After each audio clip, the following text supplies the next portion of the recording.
প্ৰকৃতি সংৰক্ষণ পৰিৱেশ সংৰক্ষণ তাত আমাৰ কেতিয়াও অসহযোগিতা থাকিব নোৱাৰে।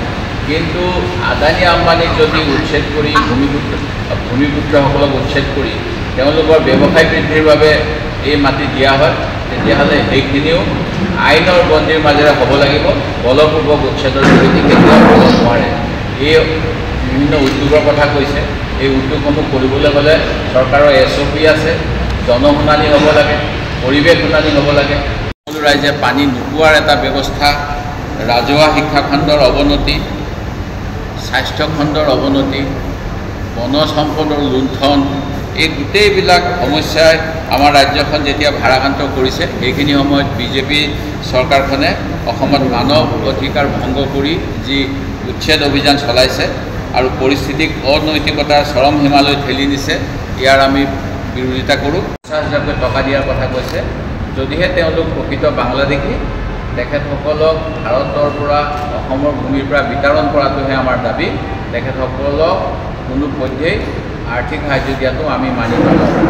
দ্বিতীয় কথা, যদিহে তেখেতসকল ভাৰতীয়, তেতিয়াহ'লে ভাৰতীয় সংবিধানে যেনেধৰণেৰে তেখেতসকলক আইনগতভাৱে সুযোগ সুবিধা দিবলৈ কৈছে, আমাৰ সংবিধানৰ যিসমূহ মৌলিক অধিকাৰ ভাৰতীয় নাগৰিকৰ প্ৰতি আছে আৰু ভাৰতৰ উচ্চতম ন্যায়ালয়ে উচ্ছেদৰ ক্ষেত্ৰত যিসমূহ নিৰ্দেশাৱলী অসম চৰকাৰ তথা ভাৰত চৰকাৰৰ বাবে প্ৰযোজ্য কৰিবলৈ দিছে, সেই গোটেইখিনি অসমত বলবৎ হোৱাটো আমি দাবী কৰোঁ। প্ৰকৃতি সংৰক্ষণ পৰিৱেশ সংৰক্ষণ তাত আমাৰ কেতিয়াও অসহযোগিতা থাকিব নোৱাৰে।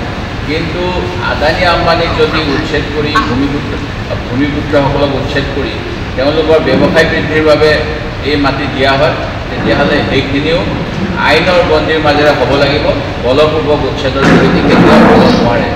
এই বিভিন্ন উদ্যোগৰ কথা কৈছে, এই উদ্যোগসমূহ কৰিবলৈ হ'লে চৰকাৰৰ SOP আছে, জনশুনানি হ'ব লাগে, পৰিৱেশ শুনানি হ'ব লাগে।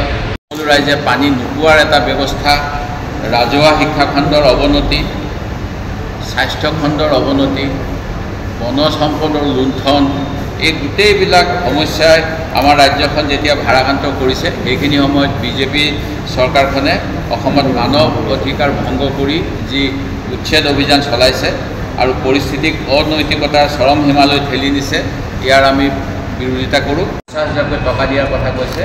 যদিহে তেওঁলোক প্ৰকৃত বাংলাদেশী, তেখেতসকলক ভাৰতৰ পৰা অসমৰ ভূমিৰ পৰা বিতৰণ কৰাটোহে আমাৰ দাবী।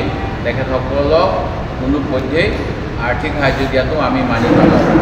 দ্বিতীয় কথা, যদিহে তেখেতসকল ভাৰতীয়, তেতিয়াহ'লে ভাৰতীয় সংবিধানে যেনেধৰণেৰে তেখেতসকলক আইনগতভাৱে সুযোগ সুবিধা দিবলৈ কৈছে, আমাৰ সংবিধানৰ যিসমূহ মৌলিক অধিকাৰ ভাৰতীয় নাগৰিকৰ প্ৰতি আছে আৰু ভাৰতৰ উচ্চতম ন্যায়ালয়ে উচ্ছেদৰ ক্ষেত্ৰত যিসমূহ নিৰ্দেশাৱলী অসম চৰকাৰ তথা ভাৰত চৰকাৰৰ বাবে প্ৰযোজ্য কৰিবলৈ দিছে, সেই গোটেইখিনি অসমত বলবৎ হোৱাটো আমি দাবী কৰোঁ।